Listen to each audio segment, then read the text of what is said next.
ಮುಂದಿನ ಕ್ಷೇತ್ರ ಬಾಗಲಕೋಟೆ. PC ಗದ್ದಿಗೌಡರು ಇಲ್ಲಿನ ಸಂಸದರು. ಇಲ್ಲಿ ಕೂಡ ಬಿಜೆಪಿ ತುಂಬಾ ಜನ ಆಕಾಂಕ್ಷಿಗಳಿದ್ದಾರೆ. ಡಾಕ್ಟರ್ ಪ್ರಕಾಶ್ ಜಿ ಪರಪ್ಪ ಅವರ ಹೆಸರು ಕೇಳಿ ಬರ್ತಿದೆ.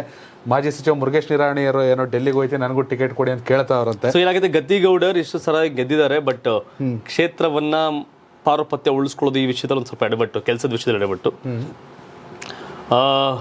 ಇವರು ಕೇಂದ್ರ ಲೋಕಸೇವಾ ಆಯೋಗ ಹೌದು ಪರೀಕ್ಷೆ ಬರೆದು ಪಾಸ್ ಆಗಿ ಅಧಿಕಾರಿಯ ಕೆಲಸ ಎಲ್ಲ ಮಾಡಿ ಡಾಕ್ಟರ್ ಪ್ರಕಾಶ್ ಜೆ ಪರಪ್ಪ ಅವರು ಇಲ್ಲಿ MP ಚಾಯ್ ಮೋದಿ ಮತ್ತೆ ಪ್ರಕಾಶ್ ಚಾಯ್ ಆ ತರದಂತೆಲ್ಲ ಚರ್ಚೆ ಮಾಡ್ಕೊಳ್ಳೋ ರೀತಿ ಇನ್ವಾಲ್ವ್ಮೆಂಟ್ ಅಲ್ಲಿ ಹೋಗ್ತಿದ್ದಾರೆ. ಅವ್ರಿಗೂ ನಿರೀಕ್ಷೆ ಇದೆ ಟಿಕೆಟ್ ಆಗುತ್ತೆ ಅಂತ. ಮುರುಗೇಶ್ ನಿರಾಣಿ ಅವ್ರ ಟ್ರೈ ಮಾಡ್ತಿದ್ದಾರೆ. ನನಗೆ MLA ಗಿಂತ MP ಸೇಫ್ ಅಪ್ಪ ಹೋಗ್ತಿದ್ದಾರೆ. ನೋಡ್ಬೇಕಲ್ಲ ಏನಂತ. ಕಾಂಗ್ರೆಸ್ ಇಂದ ವೀಣಾ ಕಾಶಪ್ಪನವರ್, ರಕ್ಷಿತಾ ಇಟಿ, ಅಜಯ್ ಕುಮಾರ್ ಸರ್ನಾಯಕ್, ಹಾಗೆ ಆನಂದ್ ನ್ಯಾಮಗೌಡ್ರದ್ದು ಆಟಕ್ಕೆ ಇರಲಿಲ್ಲ. ಹೈಕಮಾಂಡ್ ನೀವು ಸ್ಟೋರಿ ಮಾಡಿದ್ರಲ್ಲ, ಕರ್ಸ್ಕೊಂಡು ಮಾಡಿದ್ರು ಅಂತ. ವೀಣಾ ಕಾಶಪ್ಪನವರು ಕಳೆದ ಬಾರಿ ಸೋತಿದ್ದಾರೆ. ಅವ್ರ ಗಂಡ ಉನಗುಂದ MLA ವಿಜಯಾನಂದ ಕಾಶಪ್ಪನವರ್. ಸಿದ್ದರಾಮಯ್ಯ ಅವ್ರಿಗೆ ಅತ್ಯಾಪ್ತೆ ಇವರು ವೀಣಾ ಕಾಶಪ್ಪನವರು.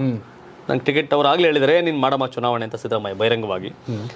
ಬಟ್ ಕಾಂಗ್ರೆಸ್ ಅಲ್ಲಿ ಒಂದು ರೀತಿಯ ಈ ಒಂದು ಗುಂಪುಗಾರಿಕೆ ಏನಾಗುತ್ತೆ ನೋಡ್ಬೇಕು. ಆನಂದ್ ನ್ಯಾಮಗೌಡ ಅವ್ರನ್ನ ಯಾರೋ ಪುಷ್ ಮಾಡ್ತಾ ಐತೆ ಇನ್ನೊಂದು ಟೀಮು. ಅಂದ್ರೆ ಇವರು ಸೇಮ್ ಕಮ್ಯುನಿಟಿ ಗಾಣಿಗರು, ಹಂಗಾಗನ್ನೋ ಲೆಕ್ಕಾಚಾರದಲ್ಲಿ ರಾಜಕಾರಣ ಒಂಥರ ವಿಚಿತ್ರ ಇದು. ಬಿಜೆಪಿಗರು ಅವರವರೇ ಸೋಲಿ ಕಾರಣ ಬಾಗಲಕೋಟೆನಲ್ಲಿ. ಹೌದು, ಅವ್ರವ್ರ ಕಡೆಯವರು ಅವ್ರವ್ರನ್ನೇ ಸೋಲ್ಸ್ಕೊಂಡ್ರಲ್ಲಿ.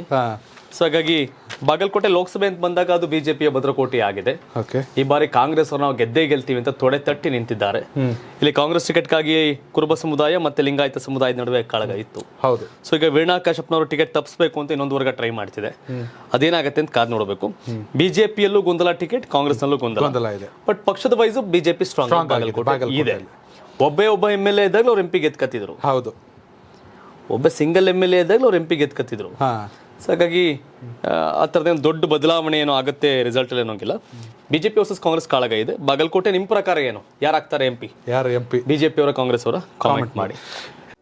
ಪ್ರತಿಯೊಬ್ರು ಒಳ್ಳೆ ಎಣ್ಣೆ ಬೇಕು ಅಂತ ಕೇಳ್ತಿದ್ರಲ್ವಾ, ಅದರಲ್ಲೂ ಅಡುಗೆ ಮನೆಗೆ ಗಾಣದಿಂದ ತಯಾರಾದಂಥ ಪರಿಶುದ್ಧವಾದಂಥ ಎಣ್ಣೆ ಬೇಕು ಅಂತ ಕೇಳ್ತಿದ್ರಲ್ವಾ. ಜೀನಿ ಗಾಣದ ಕಡಲೆಕಾಯಿ ಎಣ್ಣೆ, ಕೊಬ್ಬರಿ ಎಣ್ಣೆ ಎಲ್ಲ ಮೆಡಿಕಲ್ ಶಾಪ್, ದಿನಸಿ ಅಂಗಡಿ ಹಾಗೂ ಸೂಪರ್ ಮಾರ್ಕೆಟ್ಗಳಲ್ಲಿ ಲಭ್ಯ. ಕೇಳಿ, ಖರೀದಿ ಮಾಡಿ. ನೆನ್ಪಿರ್ಲಿ, ನಿಮ್ಮ ಮನೆಯಲ್ಲಿ 6 ತಿಂಗಳ ಪಾಪು ಇದ್ರೆ ಅದು ನೆಮ್ಮದಿಯಾಗಿ ನಿದ್ರೆ ಮಾಡಬೇಕು ಅಂದ್ರೆ ಜೀನಿ ಸರಿ ಇಟ್ಟು ಕೊಡಿ. ಬೆಳಗ್ಗೆ ಎದ್ದ ತಕ್ಷಣ ಮಕ್ಕಳಿಗೆ ಏನ್ ತಿಂಡಿ ಮಾಡ್ಕೊಡ್ಬೇಕು ಅಂತ ಯೋಚನೆ ಮಾಡ್ತಿದ್ದೀರಾ? ಮಕ್ಕಳಿಗೆ ಉತ್ತಮ ಆಹಾರ ಅಂತ ಅಂದ್ರೆ ಸಿರಿಧಾನ್ಯದಿಂದ ತಯಾರಾದಂತ ಆಹಾರ. ಗರಿಗರಿಯಾದ ಮಸಾಲೆ ದೋಸೆ, ರಾಗಿ ದೋಸೆ ಹಾಗೂ ಇಡ್ಲಿ, ಪಡ್ಡು, ಉಪ್ಪಿಟ್ಟಿನ ಜೊತೆ ಚಪಾತಿ ಹಿಟ್ಟು ಸಹ ಜೀನಿ ಬ್ರ್ಯಾಂಡ್ ನಲ್ಲಿ ಸಿಗುತ್ತೆ. ನೆನ್ಪಿರ್ಲಿ, BP ಶುಗರ್ ಕಂಟ್ರೋಲ್ ಆಗ್ಬೇಕಾದ್ರೆ ಜೀನಿ ಕುಡಿಯಿರಿ.